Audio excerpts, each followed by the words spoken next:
Hi, welcome to another episode of Garmology, a podcast about clothes and stuff. Now, today I'm off not that far from home, really, staying in Norway, but heading to the west coast. Now, my guest, would you like to introduce yourself? Sure. My name is Solveig, so I'm Norwegian, like you, and I live in the on the west coast of Norway, right by Lysefjord. And I'm 35 years old, and I run a pattern design and fabric shop. So I sell fabric and notions and patterns. Now, we're going to stage this like I usually do, so I do want to hear lots about your background, where you started out, what brought you to where you are, and at some point, you're going to have to talk about also more about where you live. Um, it might be possible to see on the YouTube video now. There's a lot of weather behind you, and I'm sure listeners will want to know more about Lysefjord and what's there because it is a major tourist destination. But Indeed. let's start with where did you start out? Not too far from here. I grew up across the fjord. So I started there. I'm not sure where to begin because, um, well, getting into the textile or fashion business was probably after I met my husband. So before meeting him, I was working as a photographer for a few years. And then I decided this was not going too well. So I decided to start, like, economically, it wasn't going swelling. No. So I decided to pursue engineering. And I started studying in Stavanger to become an engineer. Okay. With oil, I But guess. no, I was more into the environmental or plant Oh. chemistry, and but of course, my dad is an engineer. My granddad is an engineer. There's a lot of oil business in Stavanger, so I grew up in that Mhm. business. But that made me more interested in the opposite, or like not, yeah, more pursuing the environmental part of things and stopping the oil Mm. digging, Yeah. you know. Um, yeah, but then I met my husband right before starting the engineering studies, and he's very creative, and he was influencing me to be more creative, and my focus was not really in school. Um, and I started with the photography again and was very um, excited about it again. So the studies didn't go that well, and I decided to not try again, to put it that way. So I stuck with the photography instead and uh, did a lot of weddings where it's a bit easier to make a living. Mm. Um, so I did wedding photography for a few years, and I opened my own studio in Sandnes and did portraits. And then I realized that my passion was more on the creative side, and the wedding photography started to be more editorial. Like I was posing the bride more and editing the photos to look more like the photographers that I liked. That was more in the fashion uh, area or genre. And I thought maybe I should try to pursue fashion photography instead and go away from or move away from the portrait business. So we decided to move to Oslo, and my husband is a graphic designer, a type designer. So we moved together to Oslo, and he got a job as a designer, and I decided to start fashion school, not to pursue fashion design, but to get into the fashion business, because it's very yeah, it's difficult to know how the business works and get your foot inside of the business without having any contacts, and I didn't. So I thought it would be maybe a good idea to learn a bit more and maybe learn about art direction and styling as well. So I went to what was then called School of Fashion Industry in Oslo. I think it's a part of the Høyskole. I don't know what Fashion that's college the or name. something now, I guess. Yeah, college. Yeah. But then during, or I did the fashion course, and I my biggest dream was to work as a photographer in a fashion magazine, or for multiple fashion magazines, but do like editorial shoots. So I applied for a job in a fashion magazine in Oslo, just to try. I didn't expect to get any job. And I actually I was lucky enough to get an interview with the editor. Um, and she hired me as her assistant. So, like, she was the editor of the magazine, and they were only two people on the main team. This was the magazine was called PS, or Postscriptum, uh, and this was in 2016, I believe, 2015, 2016. I don't think they do the printed magazine anymore, but back then they were doing very nice independent work, and I really liked that magazine. It was very original, the content, compared to a lot of the more commercial stuff. So anyway, I got a job as her assistant, and she was one of the main or big names in styling in Oslo. So she was mainly a stylist. That was what she did, and she did the magazine as well as a side project, I guess. Okay.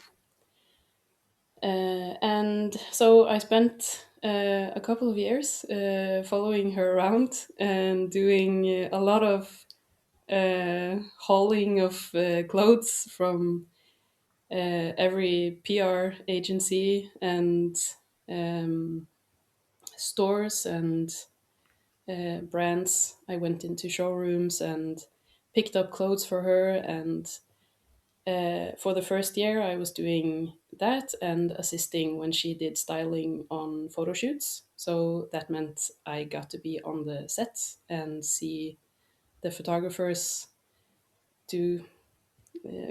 I was like a fly on the wall Yeah. and got to see how it works, which was very educational for me.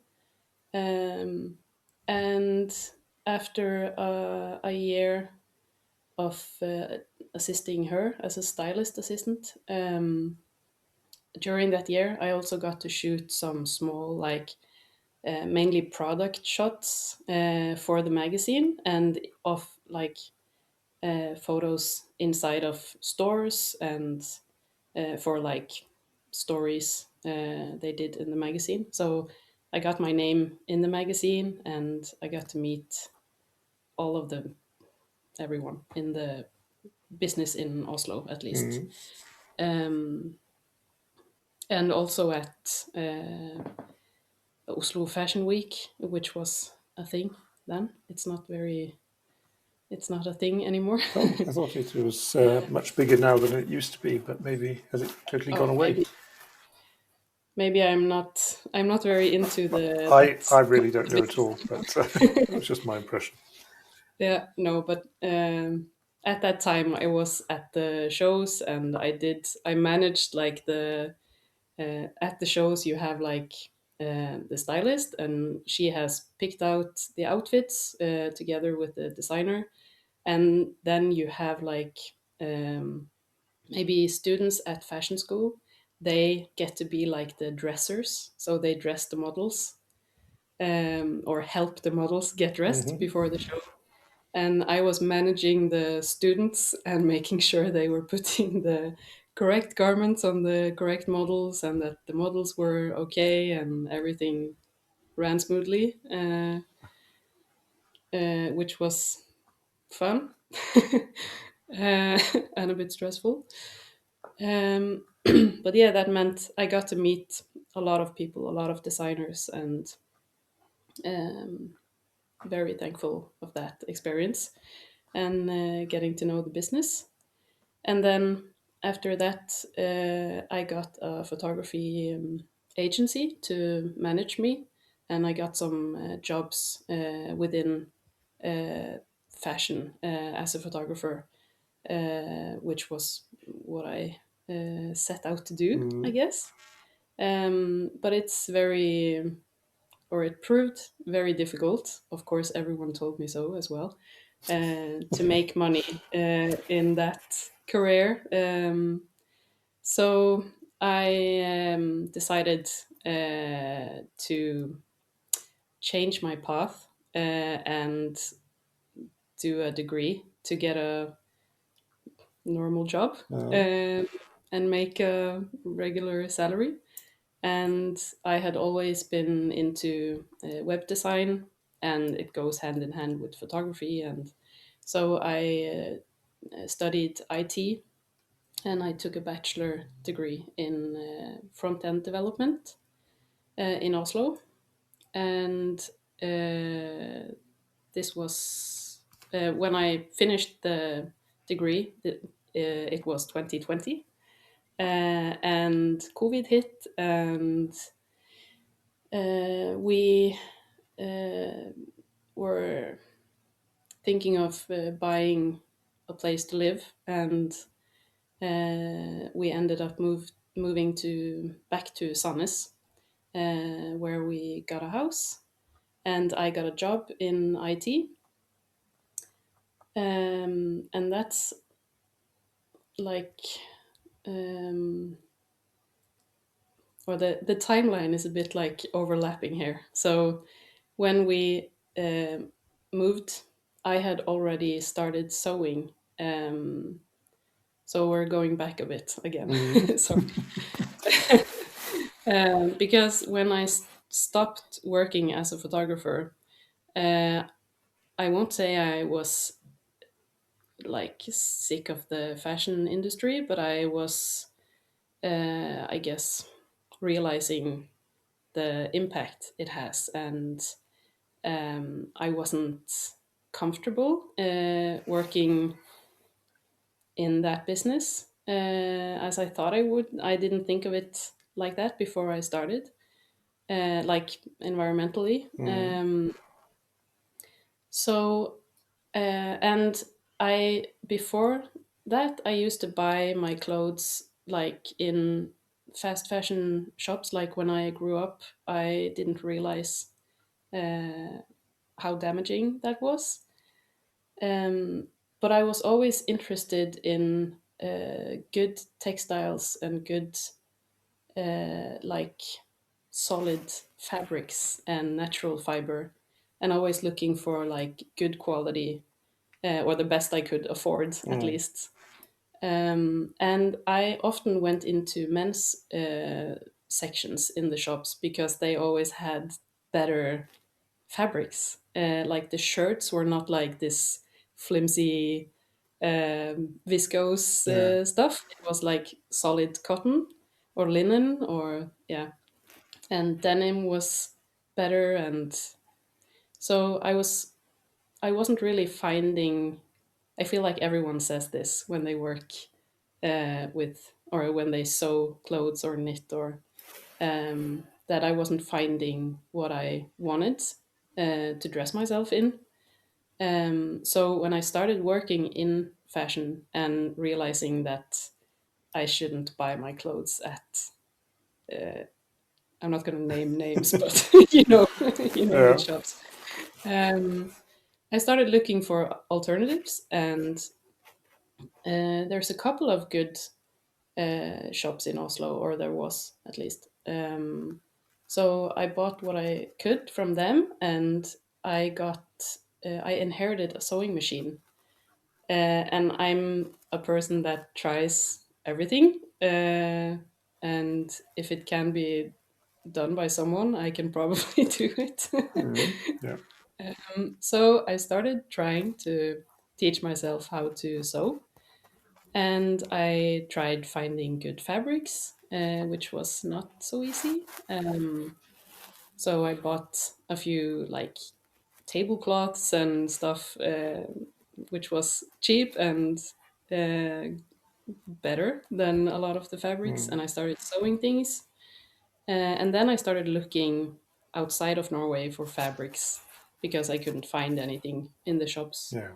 And I started finding these great, more eco-friendly textiles, which I started to buy from abroad. Among some of the shops were Merchant and Mills, which I know you Yeah. know about, and Cloth House in London, which had a lot of good stuff. Um, and I started sewing clothes for myself, and for my husband. And uh, as I said, if if I want to try something, I'm gonna try it. And when I was studying web development, and my husband was working as a graphic designer, we wanted to start something together, like a design studio. So to start up our business, um, we started. We wanted to create a brand to show like our skills in web development, photography, logo and packaging, and the whole package around what a design studio can deliver. Um, so that was when the idea to start a brand came up, and I had just gone from working in the fashion industry, and I thought I'm gonna try to make like it needs to look like a fashion brand, but at the beginning it was just like I made some soaps and coffee filters in like organic cotton, and which was a big thing in 2017 Yeah. or 2018, and like towels and things that was easy to sew, but it wasn't that usual to find in shops at that time, like an organic cotton towel without any dye. And yeah, so I made this brand, or we did. We made the packaging and branding, and I took the pictures. We made a website, um, and we also did like uh, actual projects with this design studio. We did websites for the fashion magazine that I worked for. We did for another fashion magazine called IC Mag. I Oh, don't know if you that's very know. famous, and not many people realize it sort of started in Norway. Yeah. It seems So more we had Asian these some. days. But Yeah, I we had some remember friends I in. was in lot 333 in Bergen, and the IC office was in the basement of the lot Yeah. 333 shop, which Yeah. was kind of weird. Yeah, Yep. that's right. Yeah, they moved to Japan now, but they are from Bergen, the whole team, or they were the whole team when they were very few people, and we had some friends in common. So yeah, we got to do that, which was amazing to work with them. And yeah, I did a few. We did a few projects like websites and brandings and fonts. My husband makes fonts, so he has done a lot of custom fonts for um, fashion brands as well. And when I started sewing clothes and I was comfortable with how they were turning out, I put some of these clothes into the brand and it became a very small fashion brand. And the design studio kind of became the second priority for me because I was finding it very entertaining to make clothes instead. Mm.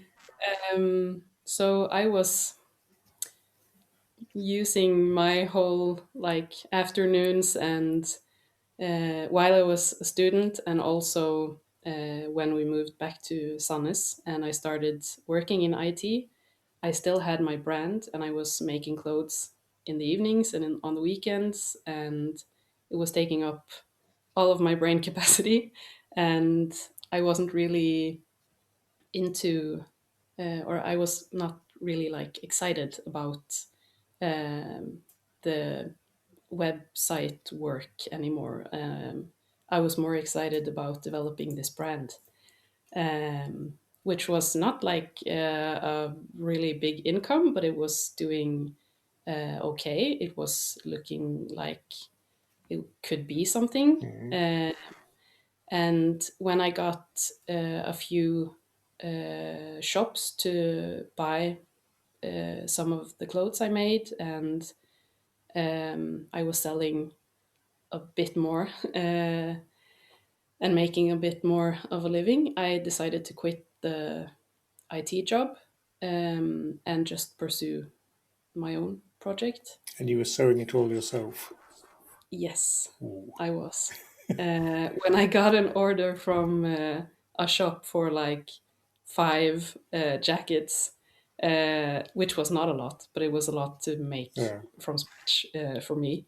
I had my husband help me to make like, or to pin pockets and measure and place things and put labels on and package things and stuff Uh, so that we could have like a little sweatshop at home. But he can also sew, but it's not. I would never ask him to sew clothes so I could sell them. Um, but he helped with a lot, and he also did all of the branding. So he was a part of the brand. mm. But he was doing his type design stuff, which he still does, and we've always worked together with that as well. But yeah, and then of course, and my brand, I I had that until we were having a baby in 2023, and I was taking maternity leave. And I wasn't sewing because it was difficult, of course. So I put the brand on pause. And in the anticipation of the maternity leave, I thought how I don't have a, I didn't have like the company wouldn't cover a maternity leave Ah. back then.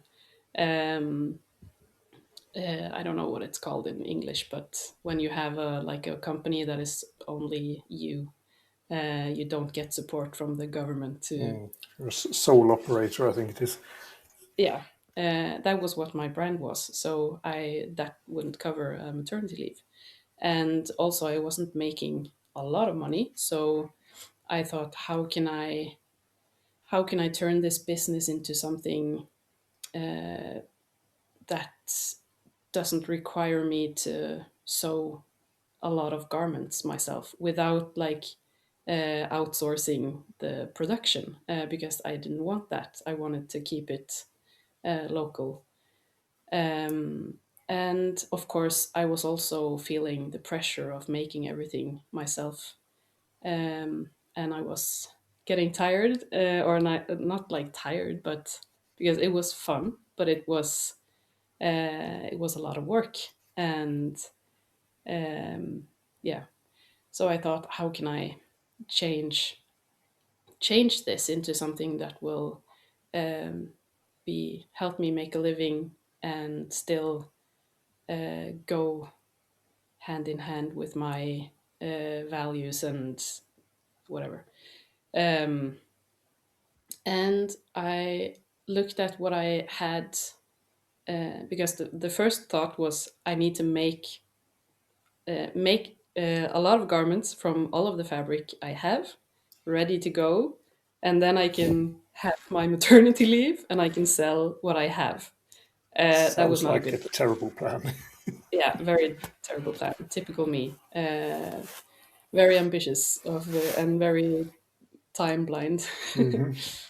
uh, but then I looked at the fabric I had, which was sourced from uh, mills outside of Norway and wasn't something that was available for people to buy if you were a home sewer. It was hard to find these kinds of textiles. And I thought, why not? Maybe there is a market for the fabric because it would be a shame to just sit on these fabrics for a year and um maybe I'll use them when I start back up. But I didn't know if I was going to be able to start back up with my brand and making clothes, and or if I wanted to. Um, but I wanted to share these fabrics with people because I knew how hard it was to find, and I felt like I could vouch for this fabric collection. So I just started with selling the fabric rolls that I had by the meter to people that made their own clothes, like I did at the beginning.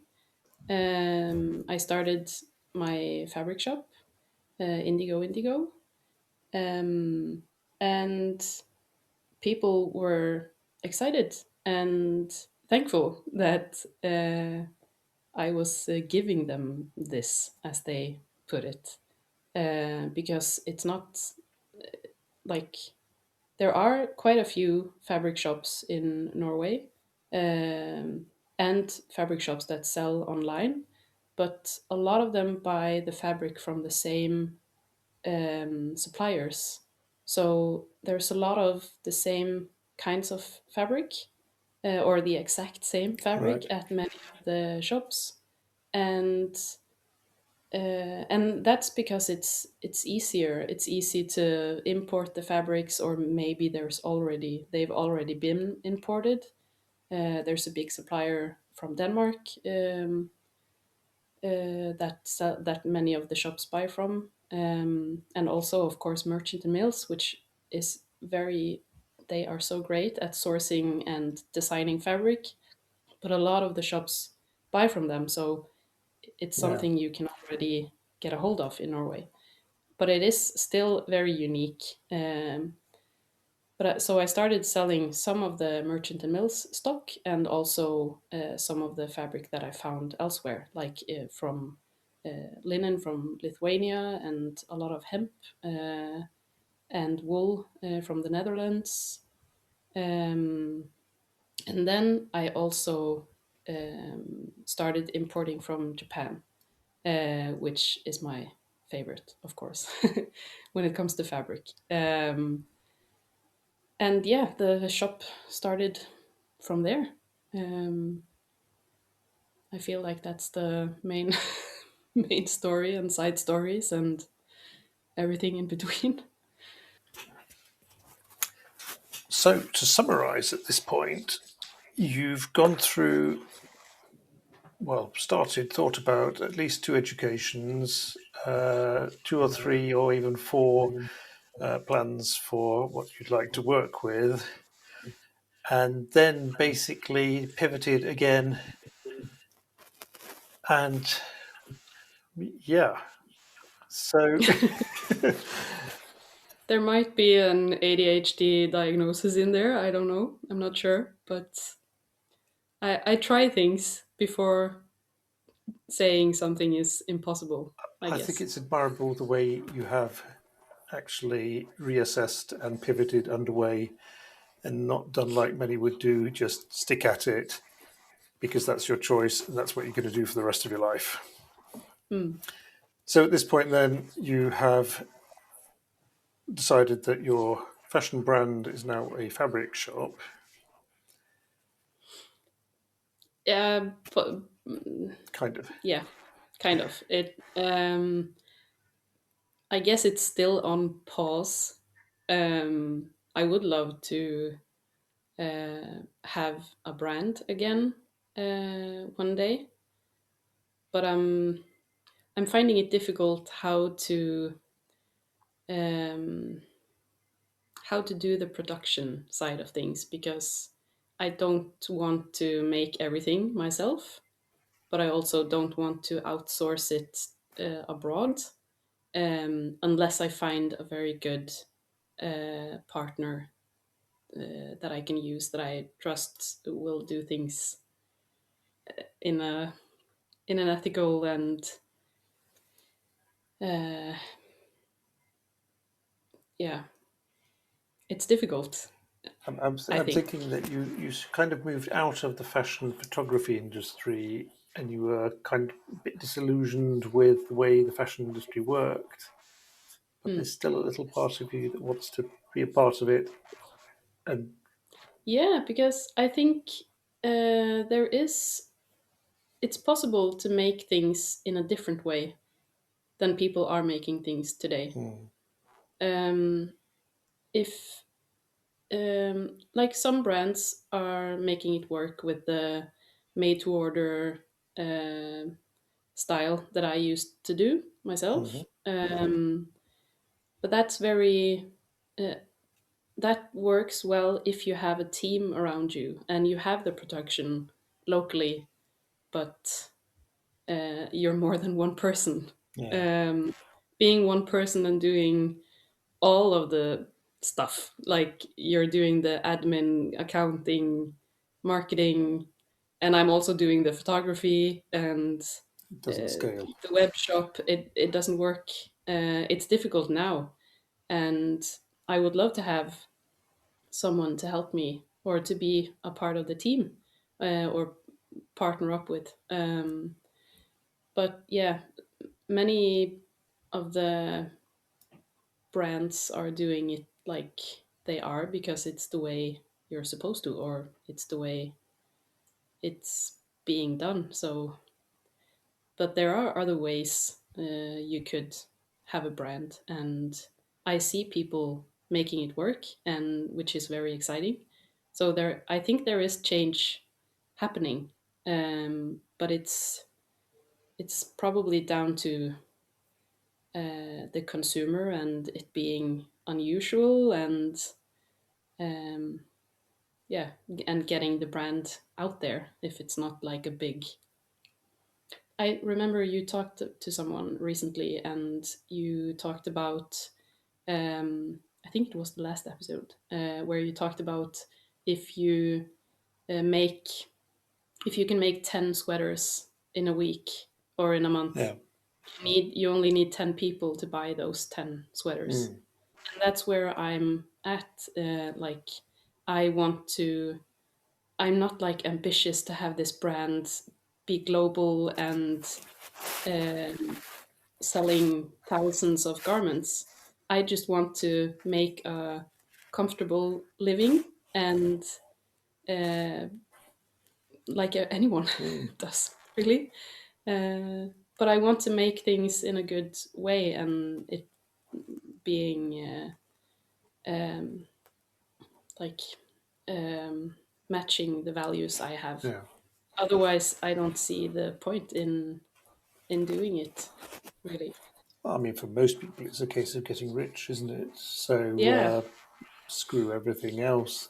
But Mm, but the actual models for making it work is an interesting topic because I see brands like Payotten, who are mm, two people, and they make it work. I think they work very hard, yeah. and I mean, sewing, designing, sewing.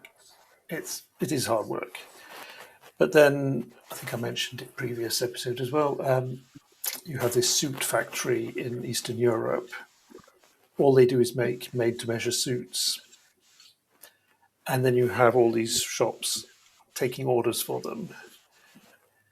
And clearly that scales incredibly well. I mean, I don't know about the ethical nature of it, but they make quality suits to order, so it's super efficient. But that's very much at the other end of the scale. Mm. I mean, the tough part of making quality clothes is making them properly. No shortcuts, no easy solutions. And that just takes time and effort, and you're not having the economies of speed. So I don't know what the obvious solution is there. I do know that a lot of single person brands who start out because they just love the idea and love sewing, uh, Yeah, and you want to share your designs with and people because you maybe think after a maybe. year or so, when you've been working 16-hour days over the sewing machine all this time and it's still not really making money, it's hard and they give up. Yeah, it is. I think that you need to find you need to have a team, and you need to find people that enjoy the process of making in your team, Mm, because then you can. I would also like to sew. I love sewing. I love making clothes. It's really uh, flow time for me. yeah. Like if I start making something, I can forget about everything else and forget to eat and Okay. everything, and I just sit there, and suddenly I need to go pick up my kid and Mm, at daycare, and the day has flown.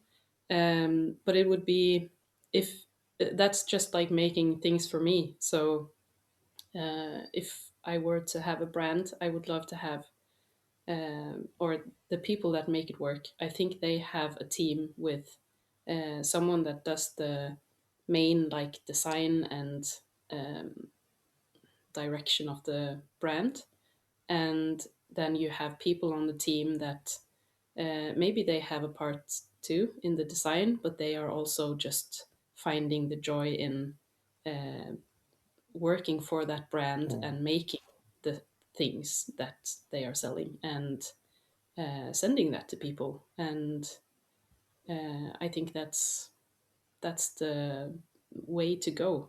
But you need to the people that want to work in fashion, they need to see the making as a job as well as designing, or then there needs to be the people that make the clothes as well, to make it work, I think. And I guess you also need customers who see that what you're doing is actually worth more, so you don't get these endless comparisons of, oh, but why should I pay this much for a shirt from you when I can get one for almost nothing from Zara? Yeah, of It just course. struck me that the sports car industry, which seems like a totally random comparison, but they have actually managed to solve this. You Mm. have sports car makers who say, okay, we're going to make 25 of this car, and they don't get people saying, oh, but I can get a Volkswagen for much less. They have people lining up to say, here, take my £2 million for this car, because they get it. Not exactly shirts, but it's the same principle where people are valuing what you do and willing to pay more. Yeah, because if you look at a car, you see, or that kind of car at least, Hmm. you see the craftsmanship, and you see the amount of work that it must have taken to make this, and that time is money. So there's craftsmanship, and that has a value, and you're willing to pay. I think And also extremely clever marketing and yeah, of huge, course. huge dose of FOMO, and rich people just like showing off. But yeah, Yeah, it's a big, it's something that shows, or like it's a visual, um what's it called, fremstilling, presentation. yeah, of money, Yeah, or it's a status symbol. Everyone can see that you are driving around in a lot of money. yeah. But also, I I feel like I can see that a lot of men are maybe better at seeing or appreciating craftsmanship and the value of craftsmanship. Not everyone, of course, but men are maybe more interested in the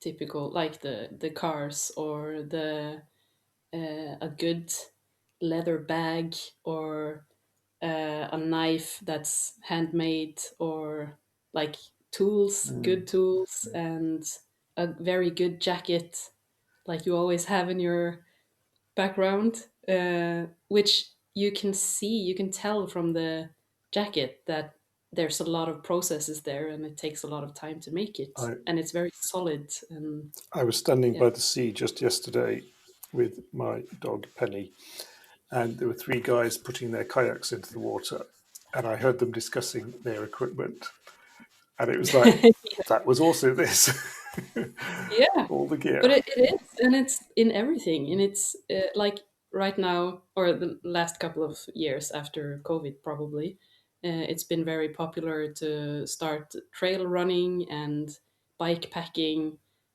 because you're more outside, Mm. of course. And I also started cycling, and there's so much stuff in running and cycling and in sports in general. Like you can improve in so many areas and you can buy into so many things, Mm. and it's a lot of money, but it's it's like it's worth it more than the clothes are worth it because it's more technical. Or but it's not really like a running shorts is not necessarily more expensive to make than a regular shorts from H&M. Or but Extremely good it's a marketing. lot more expensive.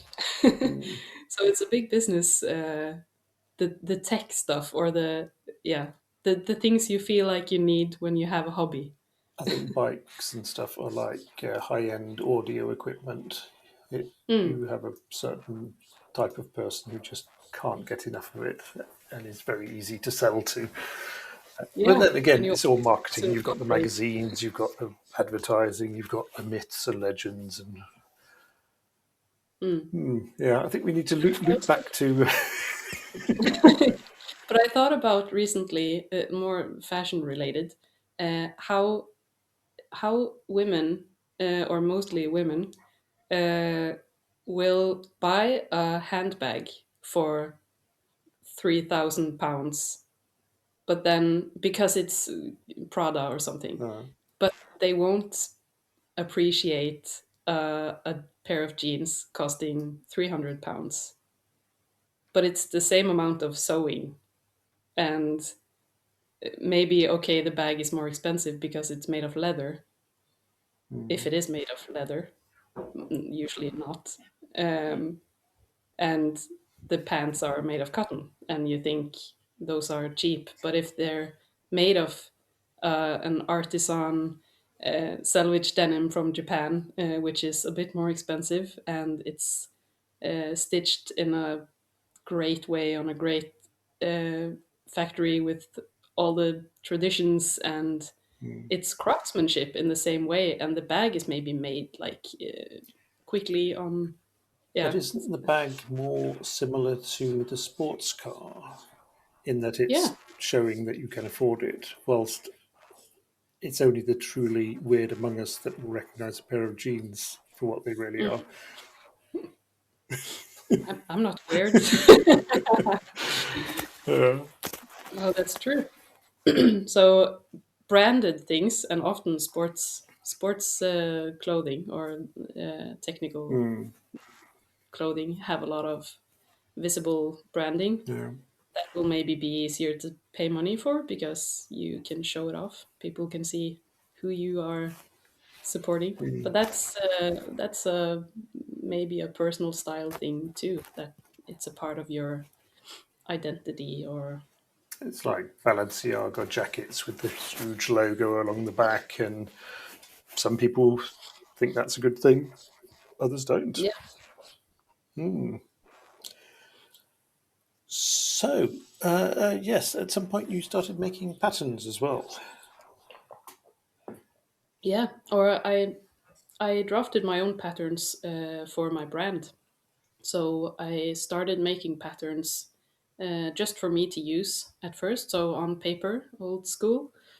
And when I started the fabric shop, um, and I was finished with my maternity leave and starting to get back into working, I wanted to do, or I was missing the design side of things, and um, I I could never only sell fabric, Hmm. if you know what I mean. It's I need to do something creative and something in the design uh, world.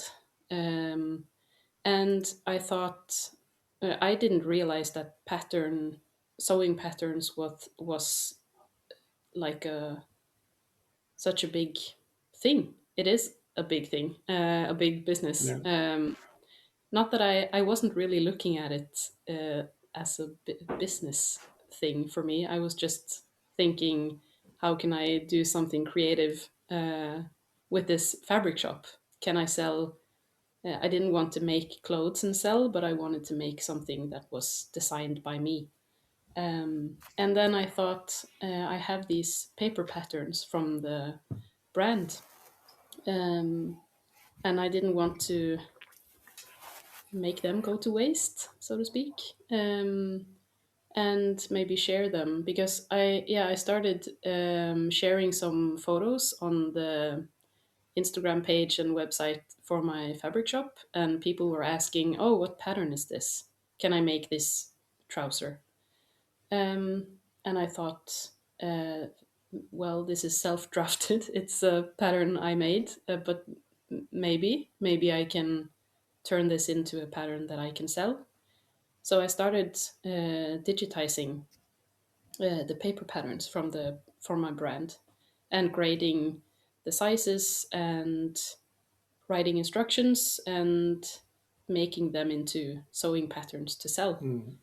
which I'm still doing. I'm still digitizing some of the old ones and maybe improving them a little bit and grading them better and getting more sizes. And yeah, I also did in Oslo when I started the brand. I took a course in pattern making just to learn how to draft a pair of pants or trousers. And I thought it was um, exciting to do. And I also, when I started sewing at first, before all of this, before the brand, when I just got the sewing machine and thought about making something, I had only made like a pillowcase in school and Yeah. like those little drawstring gym bags that we were Yeah. carrying around in school. So I started sewing like tote bags, and I thought, how can I make a garment? I don't know. I started drawing from, like, I had a T-shirt, so I drew around the T-shirt, and I tried making patterns that way. But then I started looking at zero waste patterns, which were just like rectangles or Hmm. very simple shapes. I don't know how familiar you are with My zero waste. wife makes a few of them. Yeah. Yeah. Okay. Yeah. So, and I found that very intriguing because I really like maths and like systems and um, symmetry and stuff like that. So drawing out something from a flat piece of fabric and making it three dimensional and into something cool, that was very intriguing. So that was where I started making patterns. So my first couple of patterns were in the zero waste uh, realm, I guess. But then later I saw that this is kind of, or for me at least, it was limiting, and I made compromises often on the shapes you could use, and like because you don't have a lot of curves in zero waste pattern cutting. You can have curves, but then you have to use these curves Mm. elsewhere, um, and then maybe the fit is not exactly how you want it. And if you just cut away that little bit of fabric, then the fit will be so much better. Mm. Um, so that's really an art form, the zero waste stuff. I know people that do that well. They do it really well, and I find it amusing, but it's not. Um, yeah, I won't do that for everything, and I like perfecting the patterns as good as I can for to get a good fit and shape and That is um, a good point, though.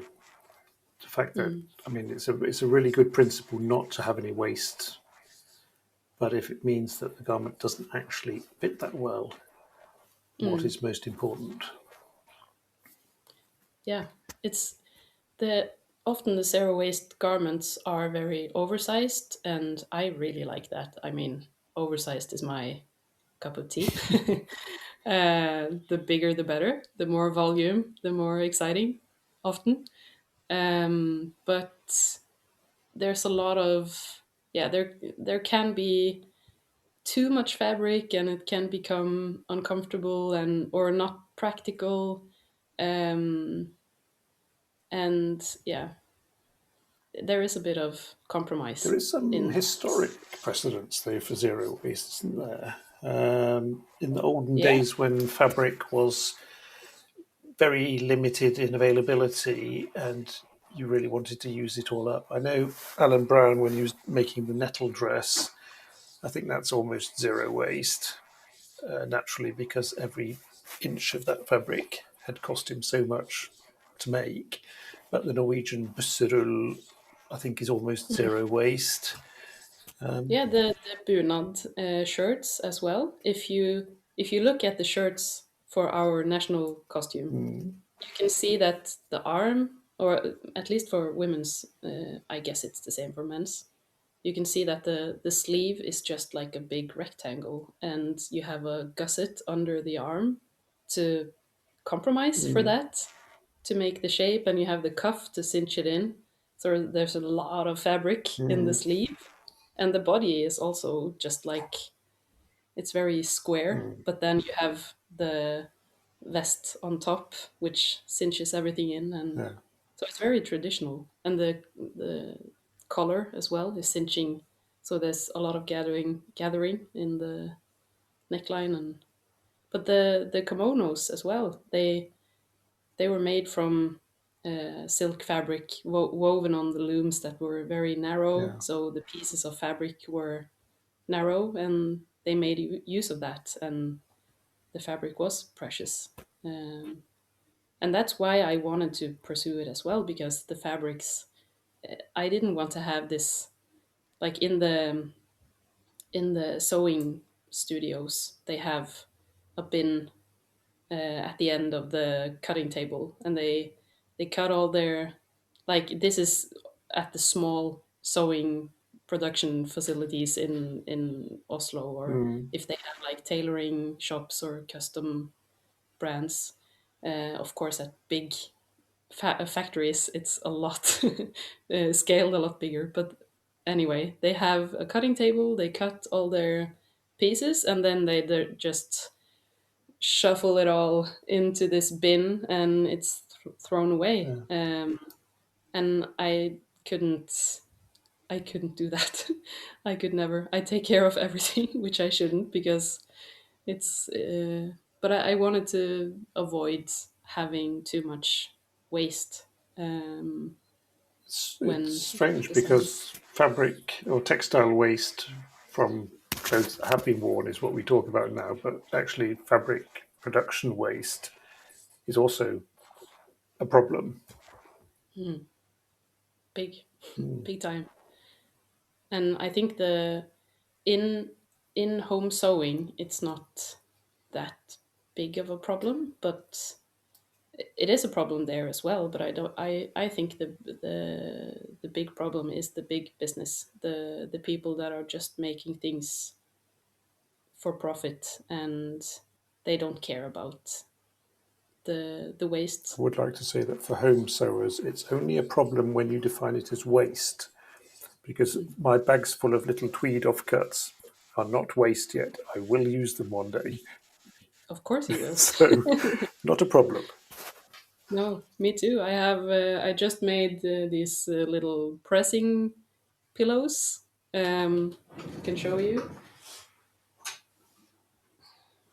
Like when you press a sleeve or a curve, you use these little pressing hams, and I just fill them with my scraps. Ah, Uh, but you can only fill them with so much, so I have a lot left. But you could, of course, you can make like a poof. A lot of people are making those, like a footstool. toys for children. Uh, yeah, pillows. You can stuff them in things if they're very small, or you can make smaller items. I think many home sewers are making use of their scraps now, Yeah. and like patchwork is so big now, and quilt making, and um, everything really, like applique, and all of those old crafts are having a comeback. Um, so that's good. When you're making your patterns, I've realised now that size inclusivity is a huge thing. How easy is that to actually do? It's it can be a challenge, but I think you need to understand the that people have different body types as well as sizes, and that you can't just scale something wider everywhere and then it will fit someone that is a larger size. Hmm. You need to scale all of the different curves differently to suit different, yeah, you know what I mean. But also yeah, and that if you're it's very different uh, if you're making a garment that is supposed to be fitted. That's a lot more different to grade to different sizes, but also different body types. But if you're making, like my designs are oversized, often they are elasticated or have some adjustability in around the waist, or and then it's a lot more forgiving throughout sizes, but also the different shapes of bodies. And that's also why I call my patterns unisex, because it's not like they're made for. Maybe the block of the pattern is drawn from a man's block, or the pattern is designed from a man's block, but uh, you can have any type of body shape and fit into those garments as long as you like that sort of Hmm.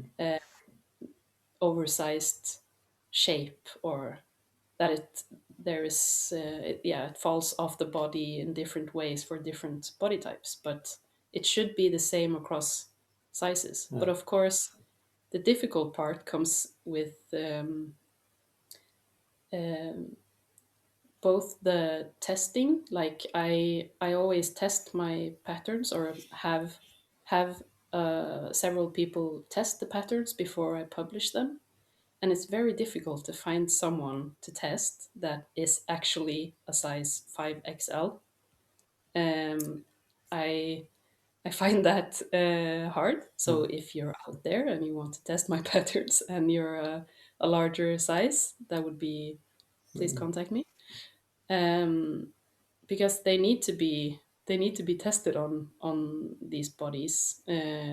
Also in the smaller sizes, like the 2XS sizes, and both for or for any gender really. Hmm. There isn't a lot of male sewists. Now there's more popping up, Yeah. which is very cool.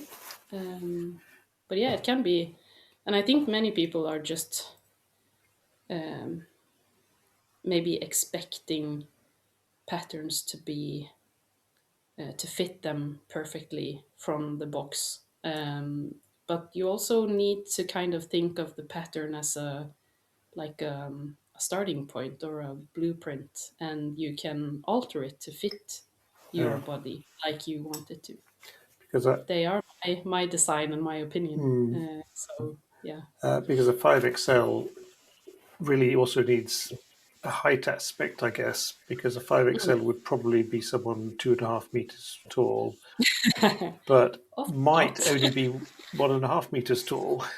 Yeah, So that's there's a huge span there, but fit is so subjective. it is. I see things like, say, a wax jacket, where if you're the kind who likes to walk his dog or her dog, you might want a nice roomy fit, but if you work in finance, you want it all snug because Mm, that's the style there. I remember reading about a jeans maker, small jeans maker, who's just fine tuning the fit on their latest style. And I was thinking, yeah, but you're fine tuning it for your body. mm. That is It doesn't the one really of the make yeah. help much. No, that is the most difficult I find when making sewing patterns and not making clothes and selling them. Of course, that was also difficult to, but then people are buying the things that, or the garment is already made and you can try it on and you can say, oh, I need a bigger size, or Mm, this is too oversized sized for me, or I would like it more fitted, or whatever. But with sewing patterns, you're buying what is portrayed, or you can see like the line drawing of the pattern, and you can see the pictures they have taken of the samples on certain bodies, and you need to imagine how it's going to be on you, mm, and you need to put in the work and make it, and then maybe you're disappointed, and that can leave bad reviews that maybe is not because of the pattern being not great, but maybe it's because of your preference as well, or maybe you've interpreted these images differently and you didn't think it was supposed to be so baggy, or you are kind of buying the dream, though, aren't you? yeah, And I think you should probably make a test garment first, which you can then yes, tweak before you start cutting up your expensive Japanese fabric. absolutely. Uh, like last week's episode where Lawrence was talking about he was had made 3 pairs of jeans, but he hadn't dared cut into his the Japanese Mm, fabric he was going to be using for his final pair. So yeah. So yeah, what that's what makes a good fabric? oh, I think a good fabric is a fabric that someone has made, not just for the profit of it. Mm-hmm. So it doesn't really, of course, it matters what it's made from, but um, if the fabric comes from a factory, if that has put like they've consciously made the fabric because of their love of this fabric, or Mm. their, you know, so the sourcing of the fiber is a conscious choice and they know where everything comes from. So what's it called, sourceability, or Sounds like a good word. yeah, uh, that is important, I think. You know, the quality of the fiber, and also who has grown it, or harvested, or, and but also if the fabric is like after this, then you have this fabric that is consciously made by someone who loves what they do. Mm. Um, and then the fabric is meant to have a life. It's meant to get patina and be worn, and it can be mended, and it will maybe only get better with wear. I think that is a good fabric. Mm. So if it's wool or if it's cotton or linen or organic something, it's not the most important. There's not like the specific this fabric is the best fabric. No, I guess I it's a may have subjective favorites. thing. I will often see garments where what I like about them is the fabric, but the garment itself might Yeah, not be that great, or vice versa. me Or too. but I will rarely be in a fabric shop and find a fabric here in Norway that I think, ooh, I'd like to make something out of that. Mm. But occasionally I will see a fabric and I think, ooh, this deserves being made into something. But That was where maybe it started for me. That I got some samples of fabrics from. I think it was from Cloth House. First time I got samples, which were just it just blew my mind. Like, these fabrics are amazing. Can I make something myself from these uh, fabrics?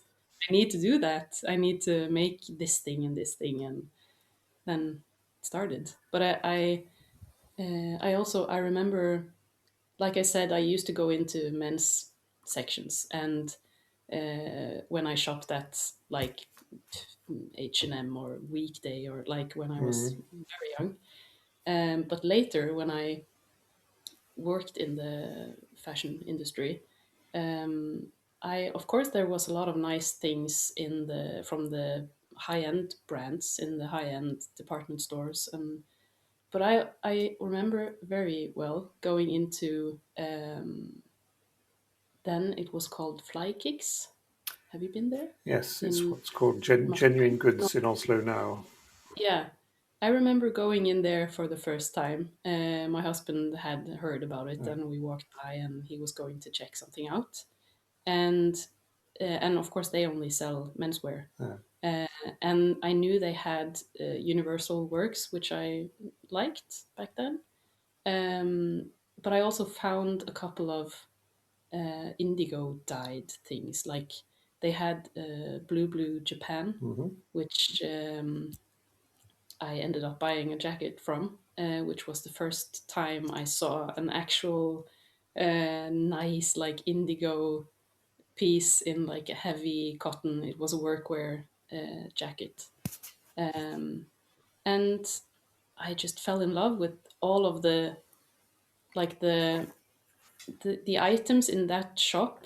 It wasn't that I wanted to wear all of those, but the fabrics that they were made from was something I had never seen anywhere else, because those brands were a lot of maybe what you would call some heritage brands and some more workwear brands, modern but inspired by Mm. vintage workwear.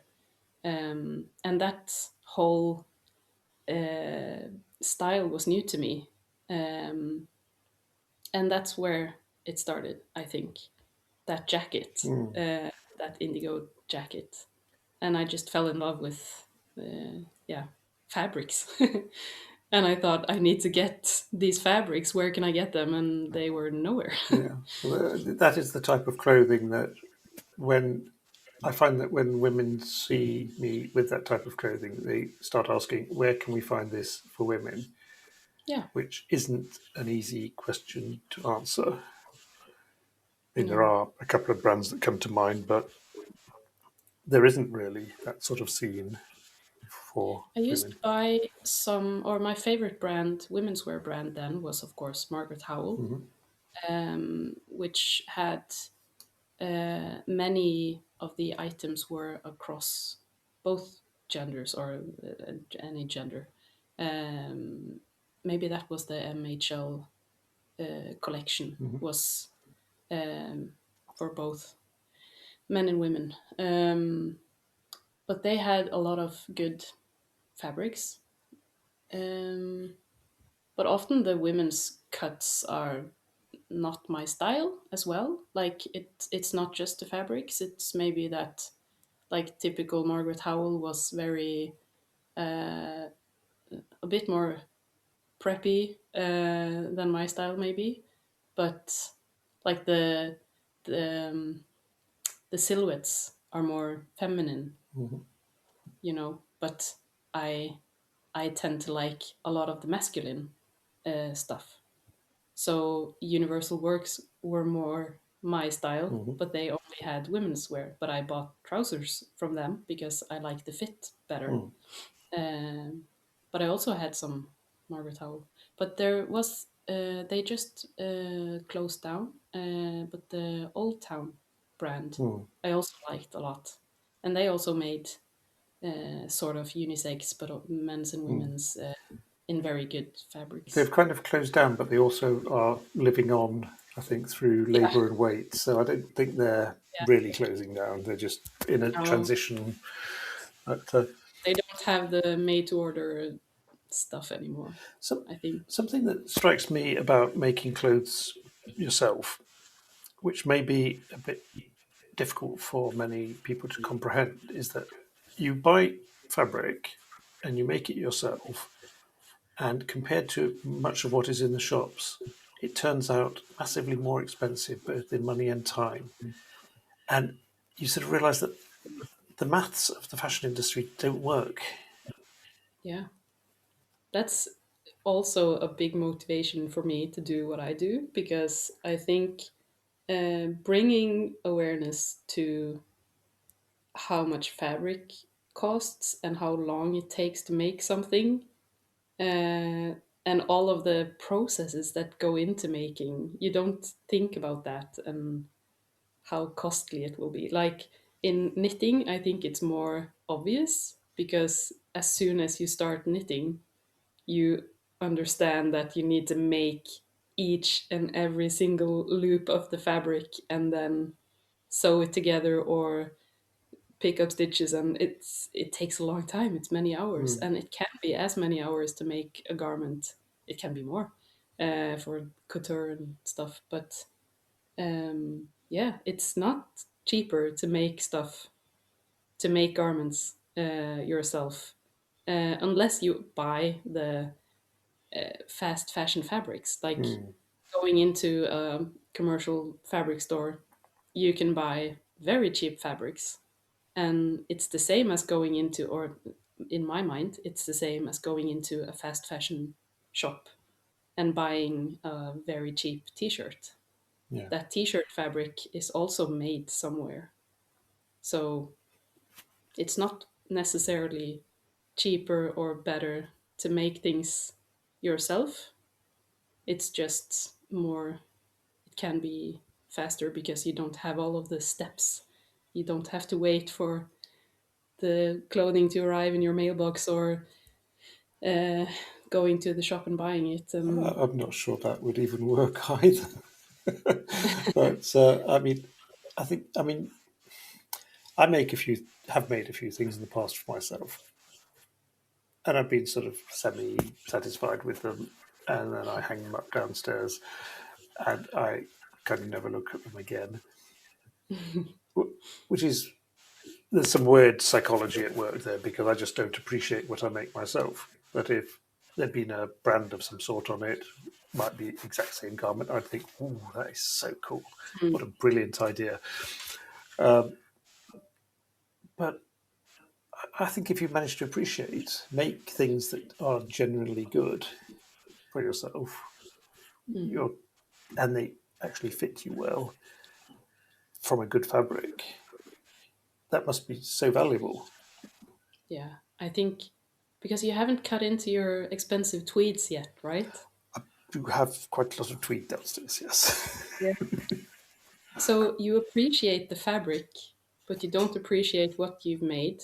But I think if you made something from a compromised fabric or something, a fabric that you picked because it was cheaper and you weren't that afraid to cut into it, then you won't appreciate that garment as much. But if you use that expensive fabric and you walk around in your beautiful tweed that you Uh, know you love, uh, maybe you will appreciate it the more. fabric I've used the most is, in fact, old army tents, Mm, which I see the kind of Norway's pride, Norwegian Rain, have done some raincoats now with a strip of army tent on it.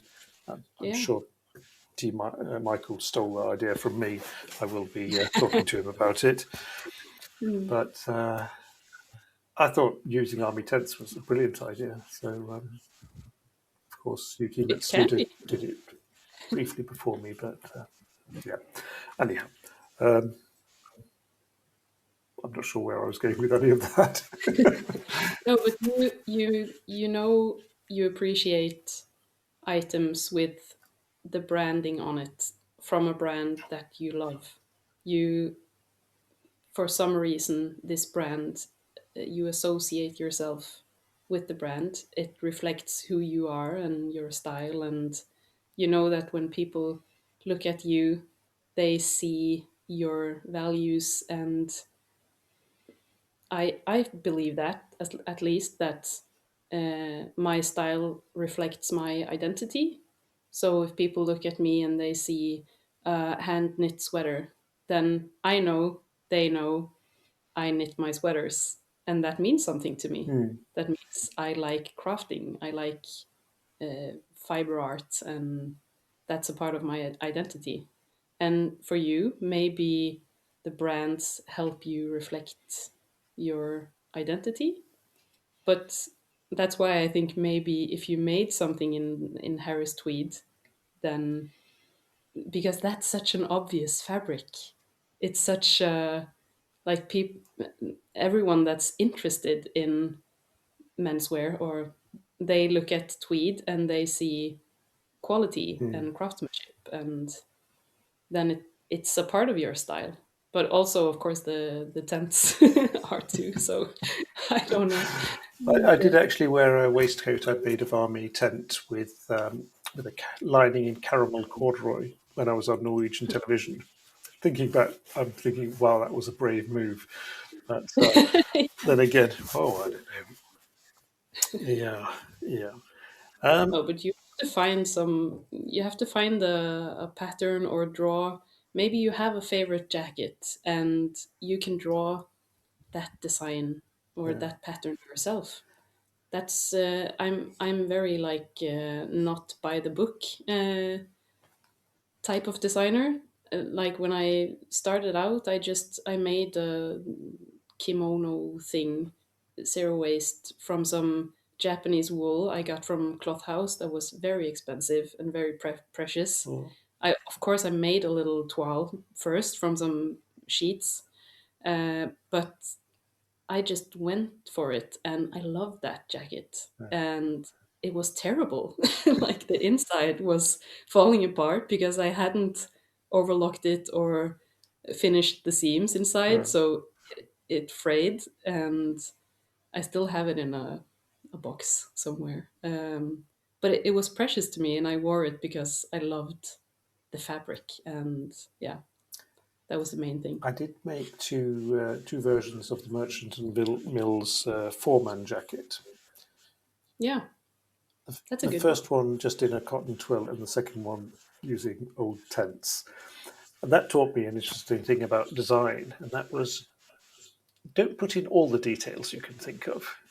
Show a little restraint because that jacket has Mm. lots of details. Yes. Yeah. I'm not sure I've ever. I think I did put it on for some photos for the blog once, but Mm. after that, Yeah. it has not been worn. But it's an No. incredibly valuable piece. There's so many hours of work in it. Mm. But that's also maybe the falling pit of a beginner. So is that you of course want to make the garments that you like to buy. You Yeah, want to make the complicated, many processes, many details and pockets, and but you need to practice. But I think you can practice during your journey to that Mm. piece. So like I'm always developing, and I'm never going to be taught everything or know everything. And I always find improvement in my own sewing, even though I've been sewing for almost 10 years and making clothes. And the same patterns too, like uh, the jacket pattern that I released this autumn.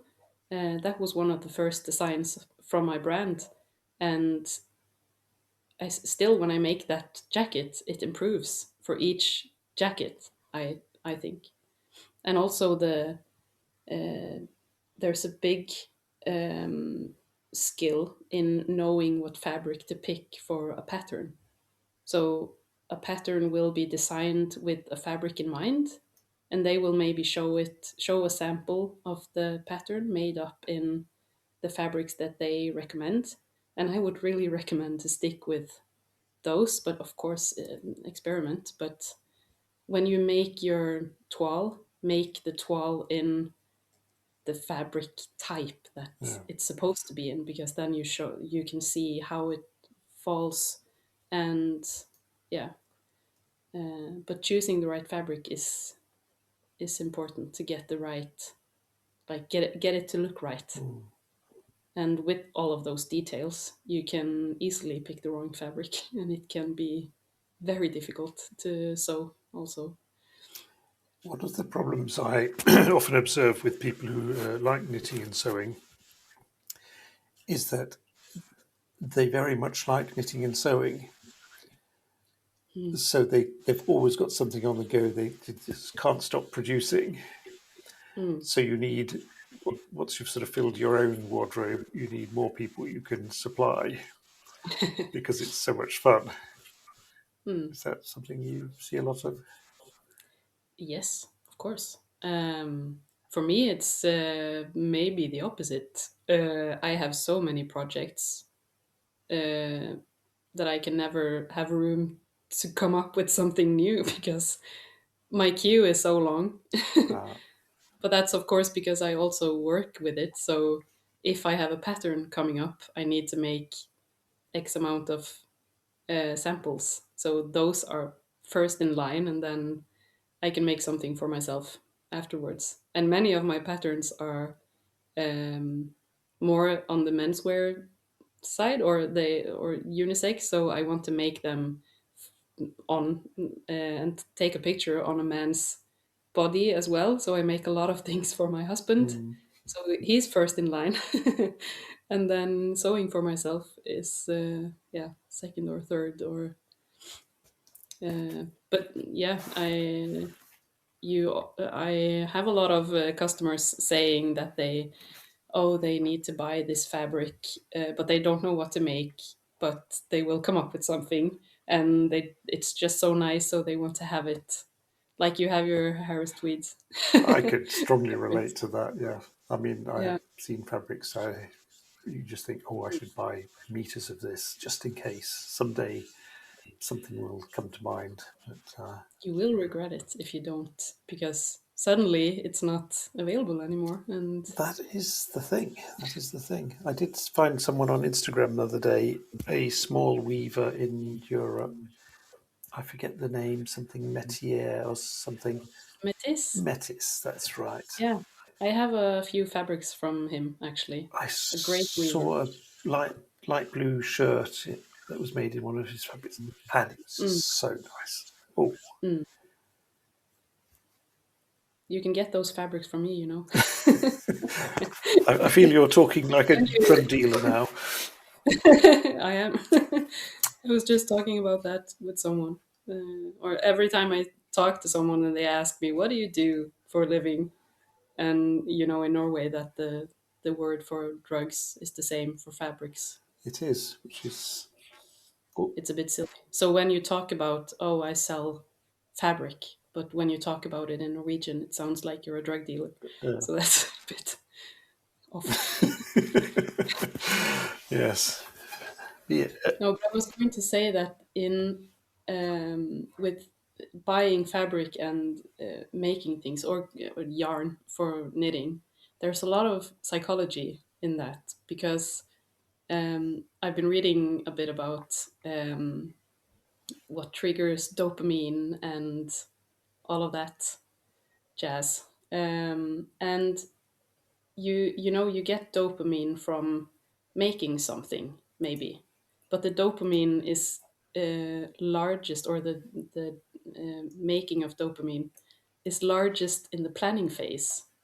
So if you spend a lot of time planning to make a garment and designing it in your head, getting the fabric, getting the thread, and putting together everything, that is where the dopamine is the largest. Ah, And then when you make it, you are nearing the, like, the highest point, and then when you've made it, all of that dopamine disappears, because you're finished. and you You've realise it was reached your rubbish. goal. You Yeah, have the finished garment sadness where you realised it was just a waste of time. yeah. But then I think that it sounds very grim, like, many people are maybe exploiting that by selling you things, because they know that, I know that I can sell people fabric because they get a lot of dopamine buying fabric. Yeah, And that's why I don't like marketing or trying to sell the fabric and tempting people. But then I think that you can turn this around, because of the planning phase being so exciting for people. Then I think encouraging to spend more time in the planning phase, like you are uh, getting more into the details of, or like being more sure, ensuring yourself that this is something that I really want. So spend a lot of time with planning, what pattern am I going to use and what fabric, maybe testing, buying a sample of the fabric, testing to sew the pattern in an old sheet or something, and spending the time yeah. in that planning phase and getting that dopamine. And then when you end up actually making the thing and you've spent a lot of time preparing, then maybe it will be even better, and you'll be even more sure you're going to like it. I think this is something I've actually spent time thinking about. It's the difference between pushing something and making people aware of the availability. Yeah. I see shops posting on Instagram, uh, open from 10 to 6 today, which is Mm. fine. But others will put open from 10 to 6 today. Why not come on by? That takes it Mm. too far. That's pushing it. Yeah. And it's the difference between having a website where people can come and look at what you have and sending out three newsletters a day, pushing the Mm. product with Yeah. a discount, maybe really pushing it. Mm. I mean that's the difference. Well, it's marketing today, isn't it? Where it's all a science and it's all about making you buy stuff. Yeah, I like to see myself as an enabler. I'm enabling people to buy better things, Mm. and making better choices, maybe, and yeah, making things available. It's But it's the difference between the drug dealer you have to visit in his home and the drug dealer standing on the street corner. I don't know. I'm a drug dealer sitting inside my home, Mm. not even inviting people in. You have to have a secret knock on the door. Yeah, Mm. and I like I always think of do you know the Seinfeld episode where the soup Oh yeah. man? Yeah, I'm. Oh, you're the soup man. I love the soup man. No, no fabric for you. Sorry. Okay. No, I'm joking. Of course, everyone can have fabric for me. Now I have a topic on my notes here: newness and awareness.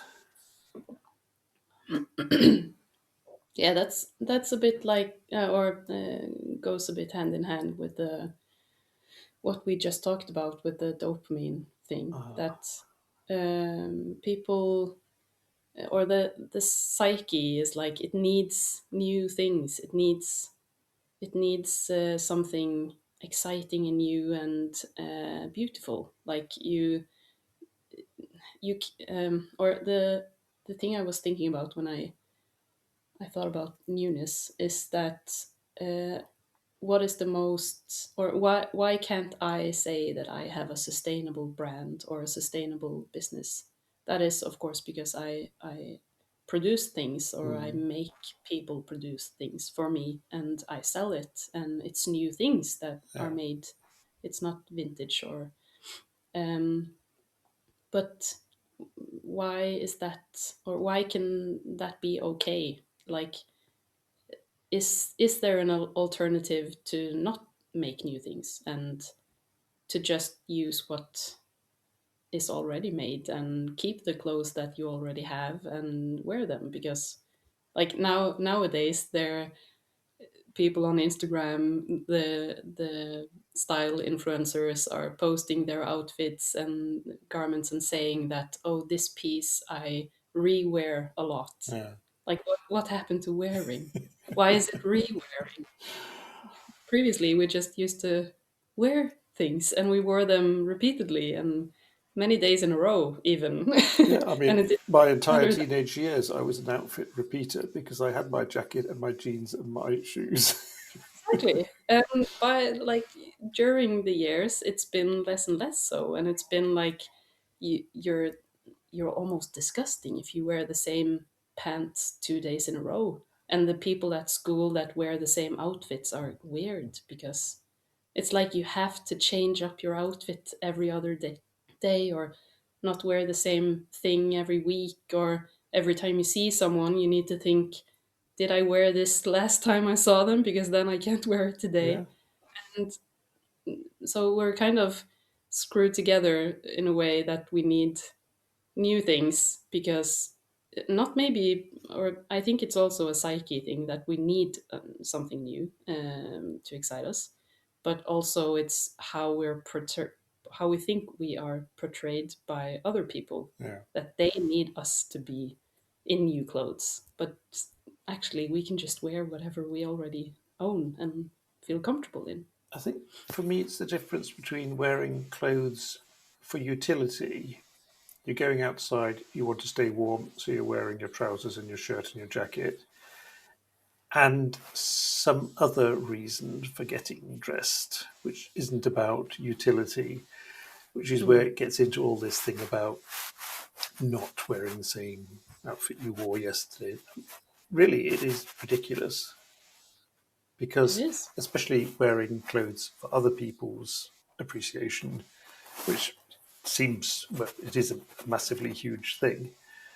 But really, I've said this so many times that people are so worried about what others think about them, but really everyone's just going around in their own little bubble worried about themselves. They're not spending huge amounts of time judging others. Yeah, true, very true. So, And also the you said timelessness. I think I had a point about timelessness, and that's also goes hand in hand with the style thing, like the personal style, and that you should, you know, I don't know when this was, a few years ago. It was very popular to make a capsule wardrobe, yeah, and everyone was making their own capsule wardrobe. And I found that quite um, annoying. I don't know what better word to choose, but because I like the concept of having a capsule wardrobe. My it's about having wardrobe less. is, So, yeah, it is. So, and buying better, knowing what your style is and what suits you and what you like to wear, and that's what it's all about. And it doesn't matter if it's 32 items of clothing or 102, as long as it's pieces that you wear, yeah, not rewear, but you wear. yeah. You have it on rotation and you've worn it at some point, and maybe you'll wear it again in 3 years. Maybe it will hang around for a while. But the point is that the pieces should be pieces that suit your style, But the capsule wardrobe trend was very much about throwing out everything you had, Yeah. which was the main issue for me, and then buying a lot of new stuff that was timeless Yeah. and went together, like neutral colors and classic shapes. And that was really not a good idea, because timelessness, or a timeless piece of garment or a timeless style, is very different for you and for me, or someone in finance. Yeah. Like, uh, just to throw everyone under the bus in finance.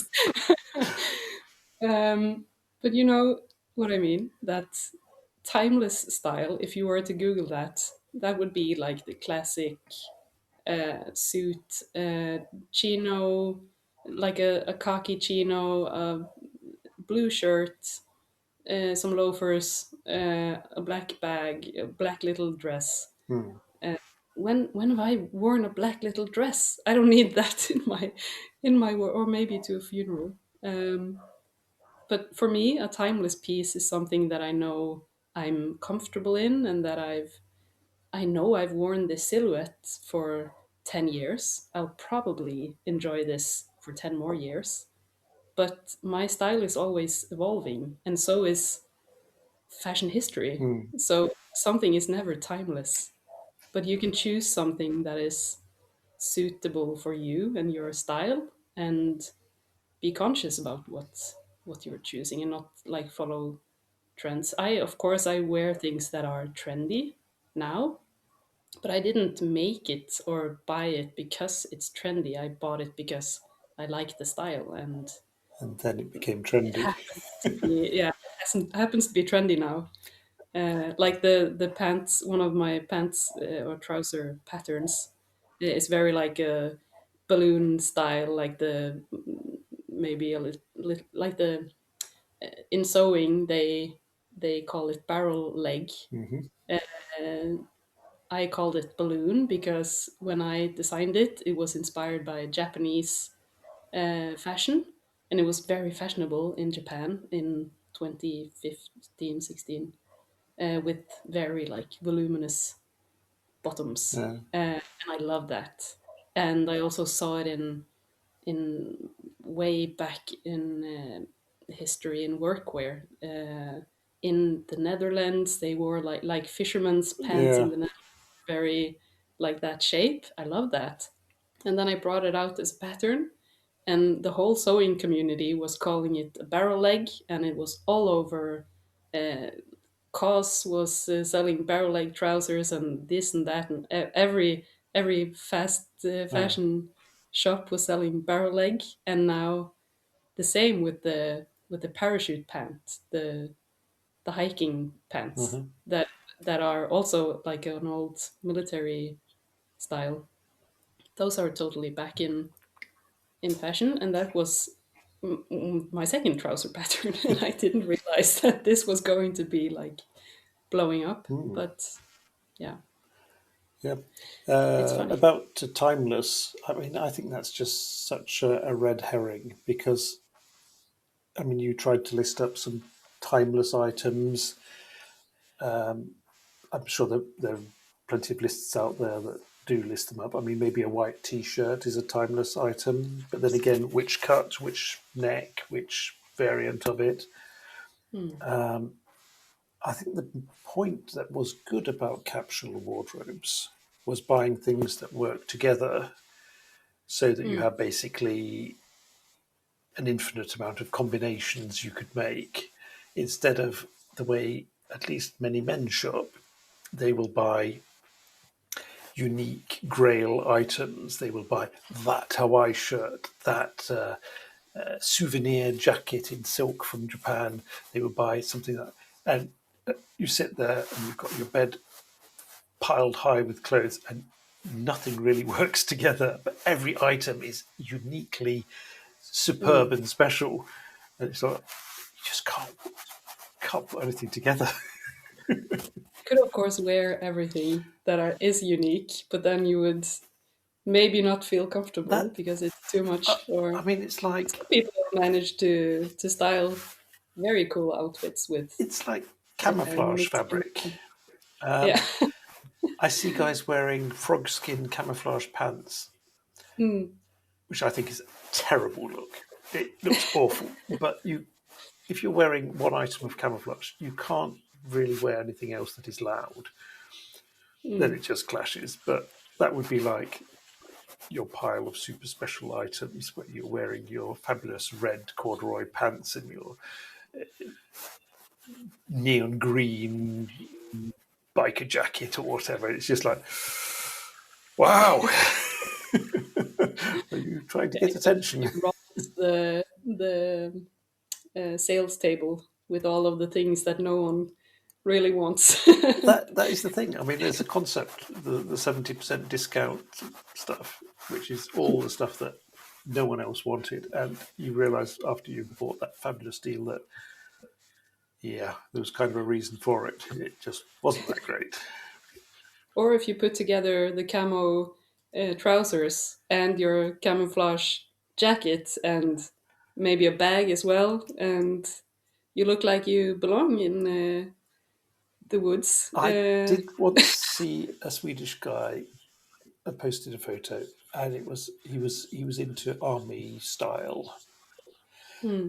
It started at the bottom with camouflage Crocs, trousers, jacket, hat, bag, shirt, everything in, and it's just like I know you're prepping for a disaster, but this is not about style. This is No. odd. It's like your tweed look with the tweed from top to toe. That was a good one. It was a terrible look, but the point was to wear tweed. But why can you do indigo from top to bottom? Like why double denim is a thing, Yeah, I don't think and it's. that's a I good don't think it's a good can look be a good either. look. I, I, I actually can't wear more than one piece out of each fabric. So even if I'm wearing all Oh, tweed, I will wear different tweed jacket and trousers, even though I do have a matching set. that's interesting. That's a I, psychological I, thing. I clearly have issues. Yes. I know the feeling. I can't wear if I've I make most of my clothing. I don't have a lot of ready to wear anymore. But I can't make something new and wear both a new piece on top and bottom. I need to pair the new thing with something I made a couple of months ago or a year ago or something. Because otherwise, I feel like uh, you know that may be a Norwegian thing, but on the national uh, I'm what's it called? National Day. yes. Yes. Norwegian National Day. Yeah, Um, 17th of May. when you were a kid and you were celebrating 17th of May, you got a new outfit and Yes. you looked sparkling. And I feel like that. If I wear something new, like all of the items I wear are new, I feel like that little kid that has just gotten a new outfit. So it feels weird. Definitely a psychological thing. Yeah, because no one has seen it, so no one will notice that, that everything is new. that is really strange because you do have a lot of people who will quite happily wear a totally new outfit every day of the week if they could. Yeah, I would feel strange. It's maybe a I like when things are a bit like worn in. Like if you buy a brand new T-shirt, it has like folding creases Yeah, from being packaging, and I could never go out and wear that because I look too pristine, or it doesn't look pristine. That looks silly because you it's have so the obviously new. You're showing off. Who do yeah. you think you are in your new T-shirt with the creases and all that? Huh? You think you're special? Huh? I would rather wear a jacket with a stain or something, but that's maybe a bit weird. I mean, that is a valid point. That clothes do wear in and feel better over time, and I like that feeling, not necessarily the look. I mean, I'm that weird guy who likes his jeans the first day because they're so nice and blue all over and hard Hmm. and all their. I don't care for fades and all that at all. I'd like to refurbish them every time. You can dye them, over dye them. Yeah, I could. But I'd want to have it in proper plant-based indigo then. Mm. So, but are you one of those people who wash new clothes before wearing them the first time? Yes, but yeah, as I said, I don't really buy a lot of No? clothes. So for me, that would be washing the fabric Yeah, before making. because you wash the fabric before you start cutting it. Yeah, I would absolutely do that. Mm. um, both because it can shrink, and if you sew up a garment, like a pair of trousers, and you wear them and you love them, and then you wash them and they shrink a size, and they're not the fit you wanted anymore. That's sad times. Yeah, And also because the fabrics may have been through a big long journey to get to you, and they've been at the factory and there's dust, and if I was to buy, my fabrics are most of, or I try to have mostly fabrics that are as good as they can be, and they are safely dyed, among other things. But if you buy a fabric from someone else, yeah. made fast, like the garments, like they're dyed the fastest and cheapest possible way, that's a lot of chemicals. I wouldn't want to put that on my body, so I would wash it, but I wouldn't buy that fabric in the first place. So, No, but yeah. I often think about how clothes, where they're made, and how they've travelled, and just thinking about shipping containers where there's probably some antifungal spray and maybe some rat poison, and you just sort of break it out and yeah, put it on, and you think, where has this actually been before it hit my body?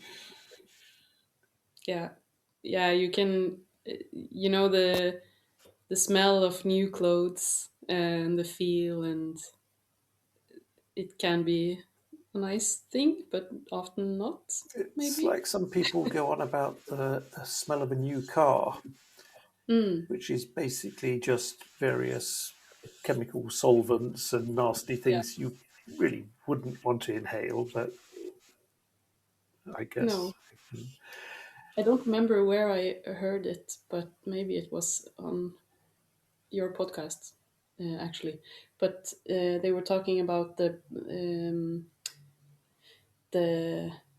treating process of fabric, often shirting fabrics that are wrinkle Oh resistant, yes. you know. Um, and the chemical used is formaldehyde. Mm.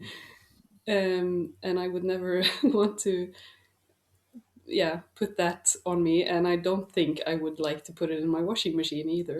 And yeah, there's a lot of that stuff in textile that maybe people don't know about, and They are yeah. often very selective about the information given, Mm, which is one side of it, because if they have something that is a bit not okay, they might not say too much about it. mm, Engineered garments used a fabric a year ago that was described as covered cotton, coated cotton. yeah. And I searched around everywhere, no information about what it was. But then it turned out it was actually PFAS coated, Mm, so it was water resistant, which they probably thought, oh, that's a good thing. But uh, mm, I'd have liked to have known that before I actually spent some money on it, because I wouldn't have bought it. So yeah. that's one side that then might not be too open about it. But then there's also lots of people who don't actually care about it. Yeah, do they? Don't they? Or is it just not knowing? I gave a little talk in Oslo last year about being a clothes consumer, and the feedback I got afterwards was that pretty much I spoke for a good hour.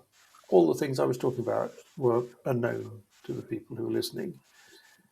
And for Hmm. me, it was stuff I'm thinking about all the time. Yeah. So it's like there's a lot of talk today about yeah, you got to do your own research. So you go Google something and you find some guy on YouTube talking about something, which may or may not be relevant because of the algorithms feeding your bias and whatnot, which is kind of a different topic. But Mm. I mean, we live in technologically complex lives, and if we're going to be doing our own research on absolutely everything, Yeah, you can't, there's and no that's way. no. And it's like who should be responsible for sharing that information? Is it the brand? Is it the manufacturer? Or is it the shop selling it? Or because it's the government can only do so much. Like forcing people to put things on tags may Yeah. help. Then maybe they just come up with something and call it a day. And And who's um, going to enforce it? Like Lawrence said last episode, he'd seen this wool sweater with 30% wool. Clearly, mm, that's wrong. Can I call the police? Can I call the maker? I mean, or mm. should I I? think there is change happening, at least in the EU and some in Norway, Mm, about correctly marking things, and like the law that came after Rana Plaza, yeah. many years after, but that you had to disclose which factory is making. Like the suddenly all of the H&M group was displaying on the web shop, it's made in Bangladesh, but not only in Bangladesh, they also put the name of the factory, Okay. contact info, everything. They didn't have to do that before, Right. and now they have to. So I guess it's moving in a direction that is better, Very but I slowly. think there's Mm. always a workaround for those who only think of I profit. mean, part of the problem is that it's just about clothes. It's not Mm. like something important like cars or I don't know golf clubs or whatever, because clothes are Yeah. viewed as a trivial thing. Yeah, and that's what I meant about good fabrics being made by people who care about more than just profit. As likewise with clothing, that those brands that are run by people who actually are passionate about Hmm. what they make, that's the most important thing that you need to look for.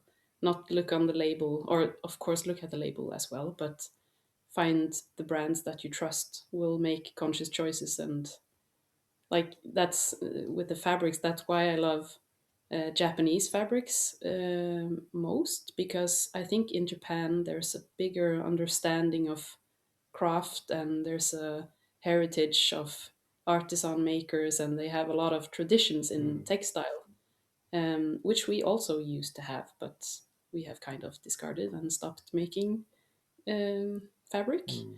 sadly. Some are still doing it, which is great, but in Japan they still have these traditions, and they still appreciate the art of making textiles, and you can see that in the textiles they have, and the finishing they do, and the care they take when they dye the fabrics and source their fibers, and it's really great quality, and that shows that they actually care. It's not just Hmm. about making a profit. I guess the other side of that is that they also see that this care is appreciated, so it Mm, is worth it for as a business proposition as well. So true. it's not just about making because you like making something good, but you see that oh, people like it as well. Double good. Mm. Yeah, that may be the one of the uh, driving forces for me, that I can see that people actually really appreciate what I'm um, buying for them, or like Pushing, as we the agreed on. pushing, yeah, making available for them. They appreciate it, and I get a lot of messages from people that say thank you for putting this out there and doing what you do, and I really appreciate that. I noticed you had some caramel coloured eight whale corduroy. Mm, That is that's crack for me. right. Whenever I see something like that, I just want to buy it all. Yeah, I do. I buy it all. that's that's the one of the downsides, but also yeah, highlights of running a fabric store, because I can actually buy. I can't buy everything, but when I see those crack fabrics, I I need to buy them, and I can. You just make some Someone else will samples, like don't them. you? You need to test it. Yeah, Yeah. I'm just going to test this one and see. I think it must be the dusty, musty college professor in me that likes the corduroy, heavy Mm, corduroy. It's just one of those things like Harris tweed and waxed cotton that, from an early age, it just lodged somewhere, and that's the good stuff. mm. Very I don't really know how. I'm not a old professor type, so I don't know where it came from. But I like things that are. I like good textures and things that are like substantial and hard wearing, and but I also like. I have some very delicate fabrics, but they have some sort of something that makes them nicer, and they're It tactile must be and something about the touch of it, hmm, that the sense of touch is one of the aspects of yeah, our probably. sensory arrangement that we appreciate. And also the uh, like the you can get a vision from them, if you know what I mean. Like if I see a good fabric, I immediately imagine what I can make from it. So I don't just see, like when I get fabric samples, I get like a folder of fabric samples from a mill in Japan, and I'm like, I'm so excited, and I run and show these to my husband, and I'm like, oh, feel this, look at this, this is so nice, and I can make this and that, and he's like, hmm, ah, yeah, this is nice, but he can't really imagine it in a garment. Like it's difficult to get this little swatch of fabric and being able to imagine it made up into something. I think that's a, I don't know. Must come through experience that you're connecting it back to something that you've seen or had or worn Mm, before, and you can see that this might take that experience even higher and further, like double crack or something like. yeah, yeah. I did recently buy another pair of overalls after Nigel Caborn sadly died. I found that I might need another pair of dungarees just to have a spare pair, and then I did find some for sale in Hong Kong in brown corduroy. I can't wait to wear them, which is uh, That's gold. which is really weird because overalls would not have been on my plan at all a few years back. Very weird look, but once you start wearing them, it's just wow, feels good. I, I like dressing like a, or someone said that about the brand they had. They were, yeah, it was one of my favorite brands now is Story MFG. They do a lot of plant dyeing and hand weaving and stuff, Uh, and I love it. And someone was saying about that brand that it's like toddler clothes made for grown-ups. that's a fair comment. And I had to laugh, and I thought that's exactly how I want to not look but feel. Like I want to have that mobility and comfort and maybe some playfulness, and Yeah, I mean, Yeah. if you embroider flowers all over your clothes, well, you Mm. too can be happy. I mean, Yeah. oh, when life was less complicated. Mm. Of course, we both look into the distance, contemplating this. Yeah, Um, I would go back to, or not literally, but if people were more interested in growing food and being more self-sufficient and knowing where things come from and how it's made and crafting things yourself, I think we would all be happier, and maybe the planet would be a I, better off, I, at least, maybe a better I place. think so. I mean, we've been doing community vegetable production for some years. That was great fun. But there's this huge disconnect between what people say they're interested in and how they actually act. Like, we're all really for saving the environment and all things in that, but then we also want a new car. We also want to go to the Maldives for our holiday. We want loads of new stuff, a new telly and a new sofa and a bigger house. And Mm, if we could just sort of consolidate a bit and actually do what we should be doing. yeah, that's.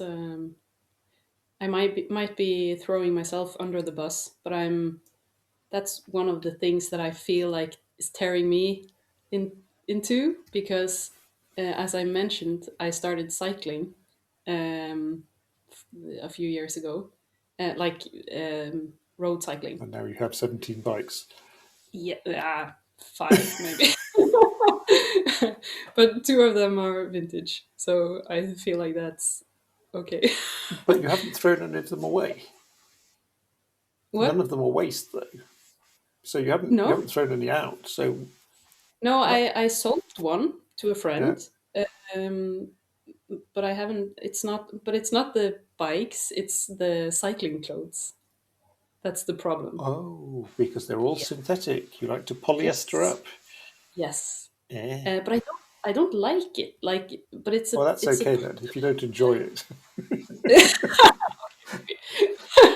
But I feel very hypocritical, being a very environment um, focused person, and mm, I want to inspire people to sustainability, but I still am caught by that marketing yeah. in that other industry, that's sportswear or technical. And there's really, like, in a lot of sports, there's a lot of unnecessary plastic, like golfing, for instance. Why do you need to wear a polyester polo top? Why can't it be a thin cotton linen or something? I'm trying. I'm It's trying. because of sweating and, I'm like, trying not to say that that is so on brand for golf, but but so there's a lot of sports where you don't really need. You can use wool or something, but in road cycling or in, like, um, uh, what's it called? Friidrett. Um, like running, Olympic running, jumping, yeah, triathlon, and all of those track things. sports is it? Yeah, maybe Something like that it could be like made in other things, but then you there's a lot of, like, they claim there's a lot of, or not claim, it's facts, but there's a lot of marginal gains from lighter weight fabrics and more aerodynamic stuff. And in cycling, I think that is the most difficult sport to But change, can, can, change up. can I just make one quick comment there? I Of mean, one course, thing is about stop me technical from sports yapping. clothing for various sports, but you also Hmm. have the people wearing it. Take someone like me of very moderate fitness and ability. It's not going to change things, my performance at all, whether I wear the latest lycra, polyester, chemically infused, go faster clothes, or my old shorts and a t-shirt if I go out on my bike. Actually, but it depends if you're trying to get like on the top 10 on Strava, or if you just want to go for a ride That's not. for I mean, it's not going to happen anyway. I mean, it's basically slow or slower, and I mm, think that is part of the problem. People want to mm, look the part, and they put on all this gear. I mm, mean, one of the main points against was when Lydia Wentz of CA Cloth Foundry was on talking about, I mean, how much chemicals are in these plastic sports mm, clothes, and you're chasing around all sweaty, your pores are all open, just welcoming in all the what's it, silver ion stuff they infuse it with so that it won't smell as sweaty as it usually does. I mm. mean, And then you oh, use natural deodorant without aluminium because you're trying to be healthy. it just makes me shiver just thinking about all this stuff. I mean, I have worn some stuff when I was running, but I I can't make myself do it now, and I'm certain that it is possible to make that type of clothes with pretty much the same properties in a way that isn't Mm. But harmful to there us. is a lot of improving and innovation in that sport, But is it or is it actual improvable it's innovation, or is it more marketing?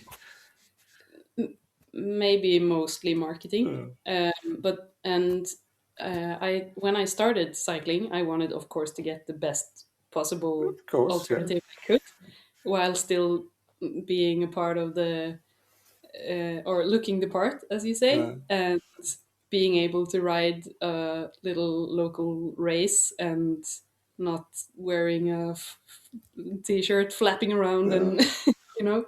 But I found that the brands that were saying we have sustainable cycling clothes, uh, they were making things in merino wool, but it's not made from just wool. It's of course mixed with elastane and polyester and elastane, yeah. and there's not really an alternative to the stretchy stuff yet. But there is a lot of development, and I think as soon as elastane can be replaced with some better alternative, and you are able also to, because most cycling clothes now from the brands that I have bought from, they use recycled polyester because that is a marketing Uh, thing. Also even But then worse, they yeah. also mix it, yeah, and then they mix it with the merino and the elastane, and then you can't recycle it Uh, again.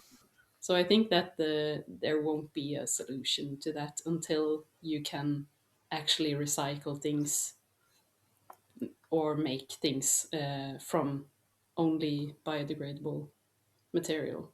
But that's many years in the future, but do they I use the figure. word sustainable a lot on their website? Because that does show that it's a quality product. The more you And mention it, also a lot of the sportswear, like the Lycra mainly brands, uh, they are blue sign approved, yeah, like Patagonia as well, and all of the companies that are claiming to be sustainable, but they make mainly clothes from polyester and uh, yeah.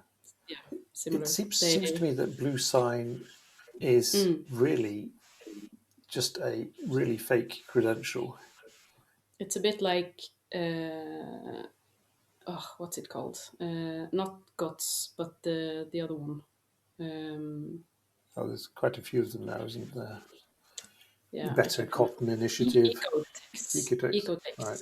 Ecotex. That's very regularly used Uh, by all of the fast fashion brands, because people see the Ecotex label and they maybe think, oh, this is organic or this is good for the environment. But it's only saying that this fabric is made in a way that is just about, or it just um, clears the oh, um, what's it called? Like the guidelines. Right. They are inside of the guidelines for toxicity. Oh, So you can put that on a children's uh, t-shirt, and you know that this fabric has been tested, so it's not too toxic to put on a child's skin.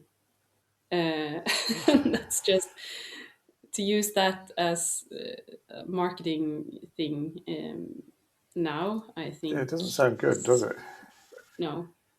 So then I just think these labels are it's unnecessary, because if you put that label on something, the consumer will think that this is a good, Yeah, uh, friendly item. unless they've done their own And research. it's, yeah.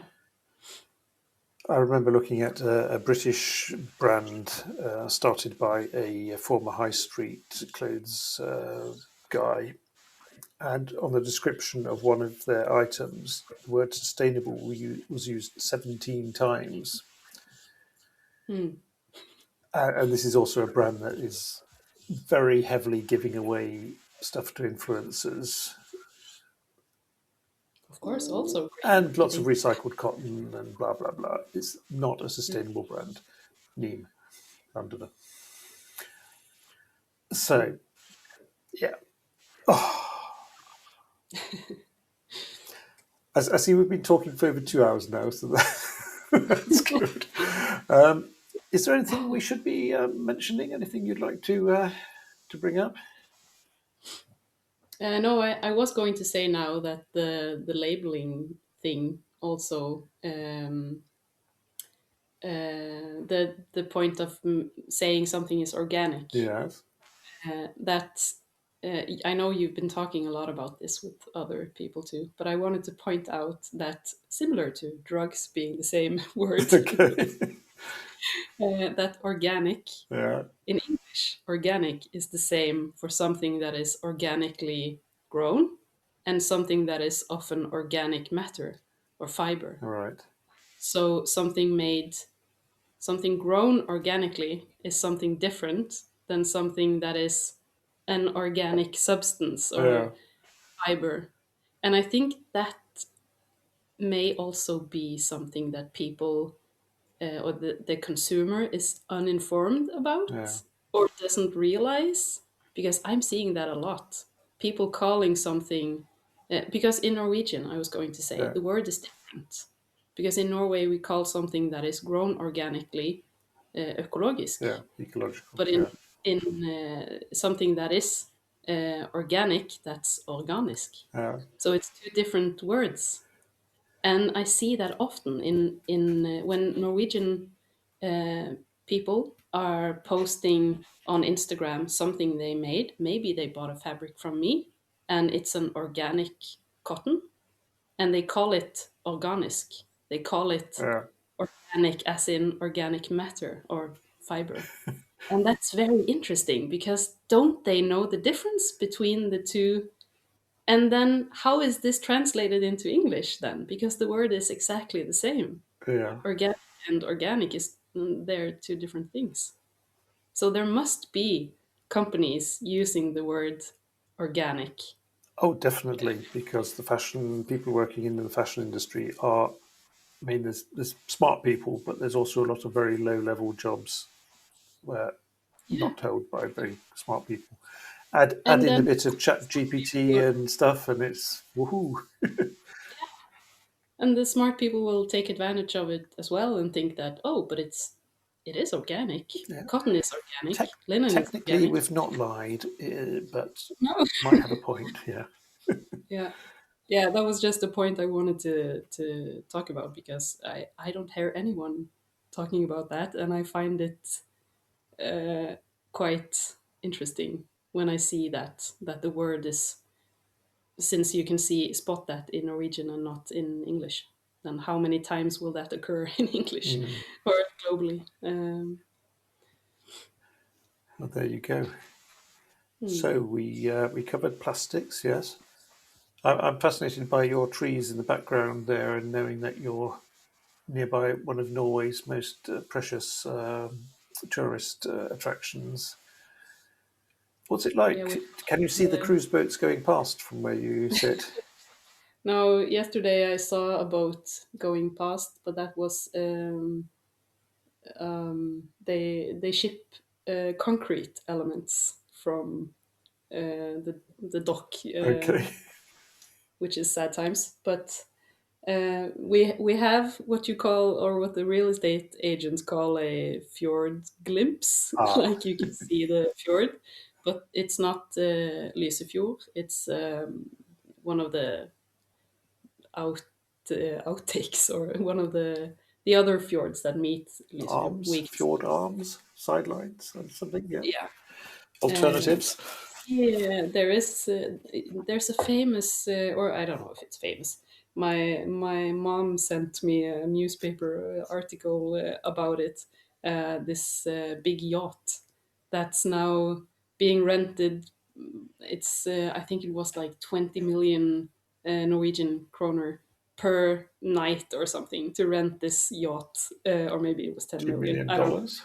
Very, very expensive, and it's like a 80 meter, 80 like 80 something meter boat for 13 people or something. You can rent it, and that was just in Lysefjord that we saw. uh, but there's a lot of visitors, camping tourists. We have a camping site just down the road, so we see a lot of people are driving the wrong way and coming into our street with their, So people can actually go on a camping holiday, combine it with buying fabrics. yeah. Or I don't have an open shop, uh, but I'm hoping to maybe have some sort of pop-up thing or a temporary shop location, but I want to keep it local here. So that's a thing I'm working towards. Maybe during the summer, like when we have a lot of tourists, and um, but I am going to Hamar, to a what's it called, festival. It's a like a crafting textile. It's a knitting and now fabric Okay. festival called Stitchorama. So if you want to see my fabrics, you should come to Stitchorama this autumn. Support your local drug dealer. Yeah. There we go. Anything we should mention in closing? I guess that was the mention in closing. That was probably Yeah. it. Okay, Solveig. It's been an absolute pleasure talking to you. Thank you so much for joining me. You too. And bye bye for now. Thank you for having me. Så da skal jeg bare stoppe her. Du må ikke forlate